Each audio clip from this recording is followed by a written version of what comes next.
Hello, my name is Benjamin Hart. I'm an American attorney and the managing director of Integrity Legal here in Bangkok, Thailand. As the title of this video suggests, we're discussing what the possibility of a newly imposed lockdown, quarantine would look like here in Thailand. And we've done another video on this channel contemporaneously with this one discussing the possibility of a reimposition of quarantine. I've gone through kind of the analysis on that. I've also gone through a little bit of my opinion as to why I think the CCSA needs to seriously weigh the cost benefits associated with imposing a quarantine at this time, especially against, imposing a quarantine, which we know what the cost is of that. Substantial economic suffering, loss will come from that. Also, what's the benefit? And as we've discussed in the other video, does Omicron rise to the level of quote-unquote threat to warrant that level of response? But if a quarantine, quote, and I'm going to put this in quotes because they're using these terms very loosely throughout the media. I haven't been thrilled with the way that the media has been handling this, that sort of the coverage of this. I think it's been a little bit overly hysterical. I think they've also been, multiple different sources have been, saying, oh, quarantine is going to be reimposed, or implying it, when the reality is, one, this has merely been proposed. It has not been promulgated as policy yet. And at the same time, it hasn't happened, and getting people all worked up about it doesn't really garner a lot of benefit for anybody. Meanwhile, it may not be a true imposition of quarantine in any real sense as well, and I'll explain right here. So this recent article from the Bangkok Post, bangkokpost.com, article is titled, quote, "Test and Go, unquote, country list to change." Quoting directly, the government is expected to revise its list of, quote, unquote, test and go countries following the spread of the Omicron variant of COVID-19 as details on Monday emerged of the country's earliest recorded local case of the strain. General Supod Malaniom,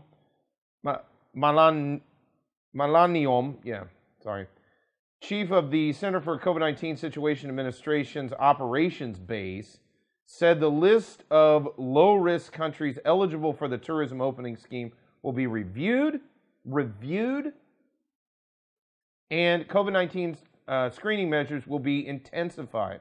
General Supod said the CCSA's Operation Center will identify quote-unquote high-risk countries before holding a meeting on Friday to decide on the extent to which the test and go scheme may need to be revised. If the risk of further infection is considered high, the scheme may be suspended completely. Again, may be suspended completely. None of this is a foregone conclusion.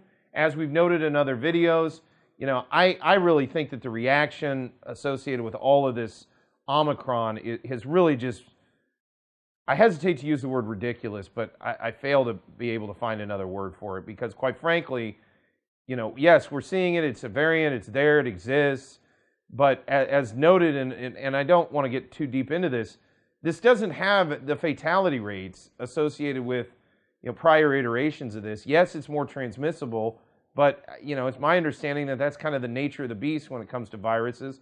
They become more transmissible and less deadly as time goes by. And therefore, as I've noted in other videos, I think a serious, contemplative, hard look at a cost-benefit analysis associated with shutting down this country to foreign tourism at a time when, quite frankly, we're starved for it. We need foreign tourists in Thailand. There is no doubt about that. I'm not making these videos as some kind of complaint. I'm making them because I'm just observing the fact that, this is a country I love, and I worry that economically we're going to have even bigger problems than we already do now because the long-term ramifications of reimposing a quarantine could be substantial, and they could be substantially negative, not to get too deep into that. But I'm hoping that, after serious consideration, some kind of balanced approach, or perhaps even taking the position that, look, notwithstanding the fact that, this exists and we've got to deal with it, as we've discussed in other videos, this becomes endemic. you know, and then at that point you just have to learn to live with it. You know, we can kind of maybe say, hey, you know, the cost associated with absolutely, you know, undercutting the tourism economy might be too much to bear compared to the quote unquote benefit we may get by imposing these quite draconian and economically, for lack of a better word, devastating types of restrictions.